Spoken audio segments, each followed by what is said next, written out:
치아의 구조가 산에 의해서 파괴되는 현상입니다. 이가 산에 들어가 있으면, 산성분, 시큼한 거죠. 들어가 있으면 치아 표면으로부터 칼슘과 인 같은 무기 물질이 빠집니다. 나이 들면 뼈에서 칼슘이 빠졌다. 이걸 우리가 골다공증이라고 그러죠. 이 골다공증이 생기면 잘못하면 뼈가 부러진답니다. 뼈가 약해져서요. 치아에 생긴 골다공증이 충치입니다. 왜 하루 3번 양치해도 충치가 생길까요? 충치도 유전인가요? 충치가 왜 생기냐를 알려면 충치가 뭔가부터 알아야 돼요. 보통 머릿속에 있는 충치는 이에 검은 줄이 간 겁니다. 그래서 까만색이면 충치다라고 생각을 하시는데 일부 맞습니다. 그런데 충치는 정확한 정의는 이렇습니다. 치아의 구조가 산에 의해서 파괴되는 현상입니다. 이가 산에 들어가 있으면, 산성분, 시큼한 거죠. 들어가 있으면 치아 표면으로부터 칼슘과 인 같은 무기 물질이 빠집니다. 나이 들면 뼈에서 칼슘이 빠졌다. 이걸 우리가 골다공증이라고 그러죠. 이 골다공증이 생기면 잘못하면 뼈가 부러진답니다. 뼈가 약해져서요. 치아에 생긴 골다공증이 충치입니다. 치아로부터 칼슘과 인이 빠져서 푸석푸석해졌어요. 첫 단계는 어떨까요? 현미경으로 봐야 보입니다. 이게 빠지고 또 빠지고 또 빠지면 그 다음번에는 우리가 이렇게 이를 봤을 때 이가 희끗희끗하게 보여요. 근데 그대로 있습니다. 그런데 거기서 칼슘이 또 빠지고 또 빠지면 이가 부스러지기 시작합니다. 그때도 잘 안 보여요. 그 부스러진 게 구멍이 될 때까지 우리는 모르고 있습니다. 그러다 구멍이 되고 나면 그 구멍 속에 때가 낍니다. 그럼 그때 까매지는 거예요. 자, 그럼 오늘 내가 이 충치를 발견하기까지 얼마나 오랜 시간 동안 이가 망가져 왔겠냐는 거죠. 근데 이걸 벗어날 수가 없는 게 뭘 먹으면 음식물 찌꺼기가 입안에서 분해가 된답니다. 보통 우리가 냉장고 문 열었는데 음식이 썩었어요. 못 먹을 것 같아요. 썩었다고 그러시는 분은 없죠. 뭐라고 그러죠? 쉬었다. 먹어보면 시큼합니다. 그럼 못 먹는 거예요. 그래서 음식이 썩으면 시큼해집니다. 산이 되는 거죠. 우리 입안에서 음식이 썩으면 산이 된답니다. 이 산에 의해서 이가 녹아요.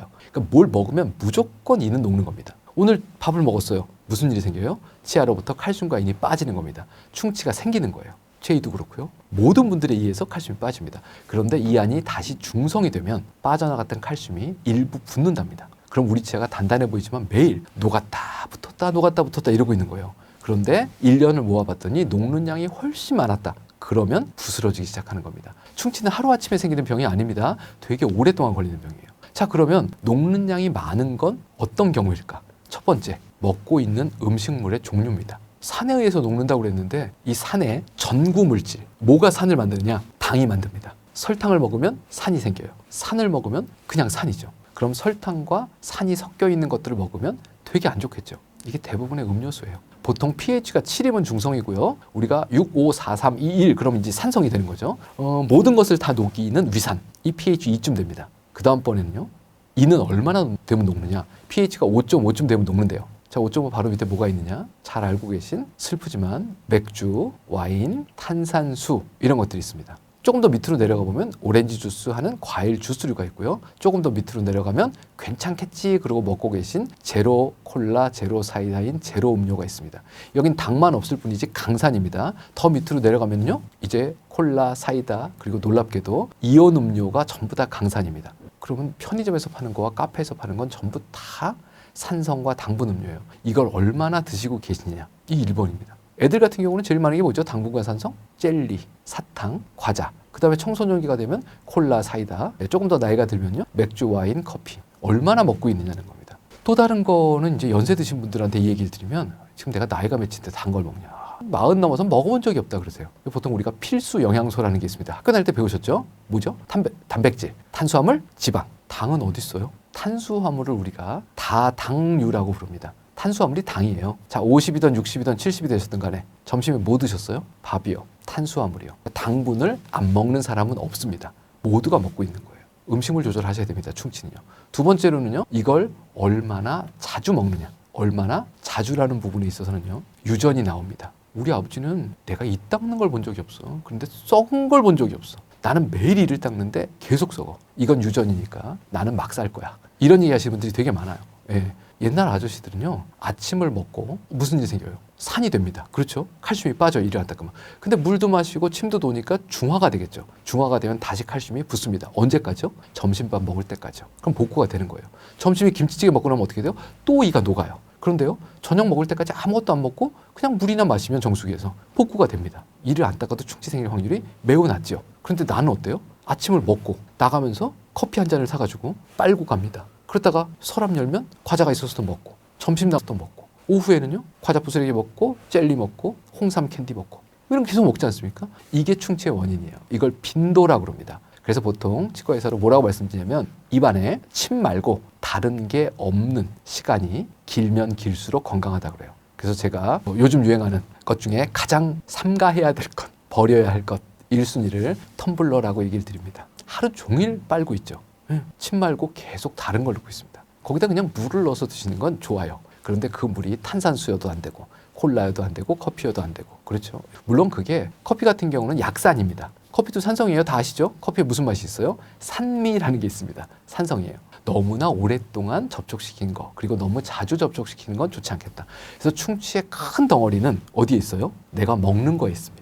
어떤 걸 먹느냐, 얼마나 자주 먹느냐, 얼마나 오래 먹느냐. 이 유전 얘기 한 가지 더 드리면, 우리 집안은 내내 충치야. 우리 집안은 다 건강해. 이런 집안도 있긴 있단 말이죠. 이건 어디서부터 오냐면 엄마나 아빠의 성격에서부터 옵니다. 우리 아빠가 너무 좋은 사람이에요. 저녁 때 회사 앞에서 소주 한잔 하시고 올 때마다 그렇게 먹을 걸 사들고 오세요. 오늘은 족발, 내일은 치킨, 다음 날은 케이크. 그리고 어떻게 해요? 온 가족이 모여서 콜라에 치킨 먹고 그 다음에 어떻게 해요? 쓰러져 자는 겁니다. 그럼 온 집안이 충치예요. 근데 이 집은 아빠 성격이 별로 안 좋아요.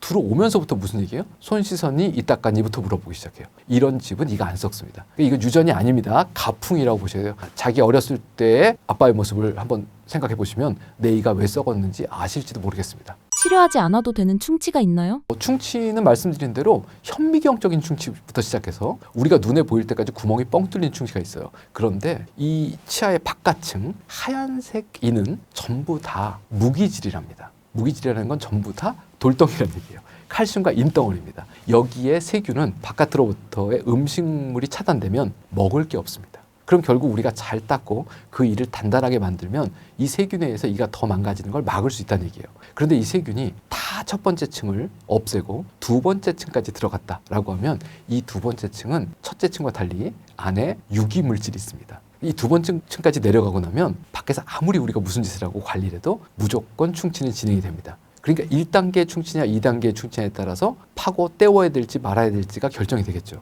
이건 누가 결정합니까? 치과 의사가요. 그렇죠. 그러니까 내가 보기에 이건 안 떼어도 될 것 같은데 이건 되게 위험한 생각이고요. 치과에 가서 이 정도면 파내고 떼울 수밖에 없어요 하는 건 떼우셔야 됩니다. 그런데 이 첫 번째 단계에서 어떻게든 이가 안 썩게 노력하면 좋겠다라고 하는 것들은 오늘 제가 어느 환자분을 처음 봤어요. 그런데 까만 줄이 가 있습니다. 그런데 이분이 정기적으로 와서 검진도 받고 칫솔질도 열심히 하시고 치약도 불소치약으로 바꾸고 불소도포도 하고 이러면서 정기검진을 받을 분이면 한번 지켜볼까라는 생각을 할 수 있어요. 근데 오늘 이분이 처음 왔단 말이죠. 그리고 올지 안 올지도 모르겠어요. 그런 사람을 그냥 내보내면 3년 후에 정말로 심한 충치가 돼서 돌아올 수도 있습니다. 그럼 치과에서도 고민을 해야 되는 거죠. 이분과 자주 만나면서 관리를 할 수 있는 분일 건가? 아니면 오늘 보고 영영 안 볼 분인가? 내가 안 보더라도 딴 사람이 보겠지. 이건 파내기가 너무 아까운 것 같으니까 지켜봅시다. 이렇게 얘기하는 치과에서도 있을 거고요. 그냥 내보내면 이 사람이 어떻게 될지 모르겠으니까 오늘은 어떻게든 이 부분은 떼워서 보내야겠다. 이런 생각을 하는 치과 의사도 있을 거고. 그 다음에 어떻게든 설득해가지고 3주 후에 또 오게 만들어가지고 칫솔질을 가르치고 치약 쓰는 걸 알려주고 이래야겠다. 이런 치과 의사도 있을 거잖아요. 근데 사실 이거는 치과 의사가 가지고 있는 성향과 그 다음에 환자가 문을 열고 들어왔을 때의 마음가짐과 5만 가지의 결정 요소가 있는 겁니다. 그래서 이 치과에 갔더니 지켜봅시다 이랬는데 저 치과에 갔더니 파고 떼워야 될 것 같아요. 누가 좋은 사람이냐? 모르는 거죠. 그렇죠. 예.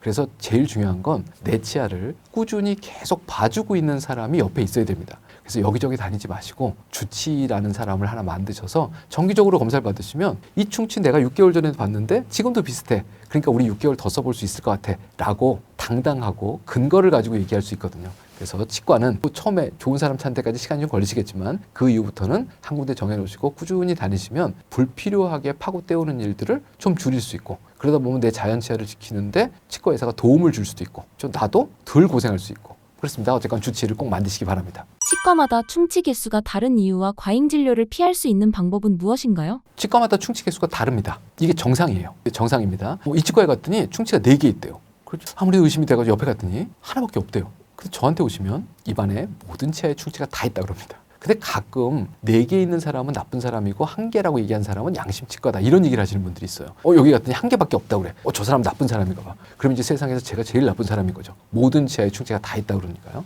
현미경적인 충치도 충치라고 얘기할 것인가? 파낼 필요 없는 충치도 충치라고 얘기할 것인가? 라고 보면 충치는 맞습니다. 그런데 대부분의 치과에서 충치라고 말씀드리는 건 너무 많이 썩어서 오늘 파내야 될 것들만 충치라고 얘기를 드려요. 근데 앞으로 충치가 더 생길 수도 있는 거잖아요. 지금 조그만 충치가 몇 년 후에는 커질 수도 있고요. 그 작은 충치도 충치는 맞습니다. 그러니까 개수가 다를 수밖에 없어요. 근데 이거는 그 4개에 있는 충치를 모두 다 파고 떼어야 할 것인가, 아니면 하나만 파고 떼올 것인가 하는 거는 정말로 그 치과의사의 판단 기준입니다. 지금 2번째 층을 이미 넘어선 충치면 치과의사의 의견이 100% 일치합니다. 전부 다 파고 떼우는 걸로요. 그런데 첫 번째 층에만 국한된 충치인데 이 충치를 그대로 지켜볼 것인가, 아니면 예방적으로라도 파고 떼울 것인가는 흔히 말하는 치과의사가 가지고 있는 치료 철학에 따라 달라져요. 그런데 오늘 내가 여길 갔는데 예방적으로 떼어줬어요. 그러니까 그 이후에는 더 이상 커지지 않고 잘 살았어요. 근데 오늘 한 개밖에 안 떼우는 치과에 갔고 나는 3년 후에 갔더니 그 치과는 신경치료할 상황이 돼버렸어요. 그럼 누가 과연 좋은 치과의사인지 판단하기 되게 어렵죠. 그러니까 개수를 적게 말한다고 좋은 치과의사는 절대로 아니라는 겁니다. 치과의사도 사람이기 때문에 만나보고 얘기를 해보시면 이 사람이 정말로 좋은 사람인지 나쁜 사람인지 인간성이 어떤지 보실 수 있어요. 그래서 치과의사가 꼭 얘기해보세요 라는 얘기고요. 슬픈 얘기지만 어느 업종에나 나쁜 놈은 있습니다.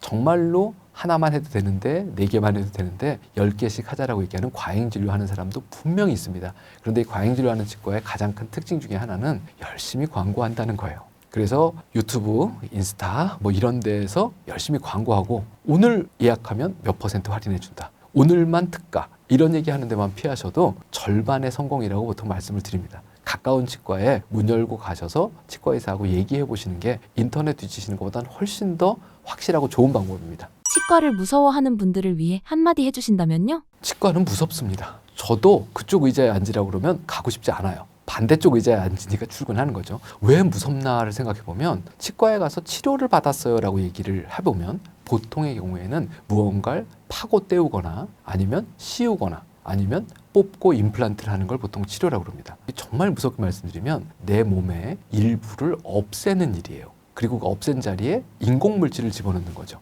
그러니까 무서울 수밖에 없어요. 그런데 금리 하나가 한 100만 원이라고 해보시자고요. 자, 이 100만 원짜리 금리를 하나 하려면 한 10년 정도 막 살아야 됩니다. 정말로 오랫동안 방치됐을 때 정말로 돈이 많이 들어가고 그 다음번에는요 정말로 아픕니다. 그리고 우리 입안이 한 환경이기 때문에 그 이 하나만 망가지는 일도 없어요. 이게 그냥 제일 먼저 망가진 거니까 자꾸 망가지는 일들을 만나게 됩니다. 그래서 버티시면 점점 더 안 좋아지세요. 어렸을 때부터 칫솔질을 잘하면 평생 동안 흔히 말하는 자신의 자연치아로 살 수 있어요. 그런데 일단 망가지기 시작했다는 얘기는 그동안에 내가 관리가 소홀했고 현재 그 치아가 1번으로 손을 들었다는 얘기입니다. 치과에 들어가기 전과 치과 치료를 받고 나왔을 때 내가 달라지지 않으면 아무리 치과 치료를 받으셔도 계속해서 돈이 들어가고 아픈 일을 겪으셔야 돼요. 이게 되게 중요한 일입니다. 들어가기 전에 나오고 난 후에 내가 완벽하게 달라져야 돼요. 뭐가 달라져야 되냐? 식습관이 달라져야 되고 칫솔질이 달라져야 되고 치약과 칫솔을 선택하는 기준이 달라져야 됩니다. 그런데 대부분이 이번에도 가서 너무 아파서 고생을 했다. 돈도 많이 썼다. 에이씨 이거 얘기만 하시고 자기는 안 달라지세요. 조금만 내 모습이 달라지면 치과는 습관병이라고 합니다. 습관을 고치시면 앞으로는 힘들고 돈 많이 들고 아픈 것들 안 하고 사실 수 있습니다. 그래서 칫솔질, 치간 칫솔, 치약 사용만 충분히 하시면 평생 동안 저 같은 사람 안 만나고 사실 수도 있다라는 목표를 가지고 오늘부터 열심히 한번 관리해 보시기 바랍니다.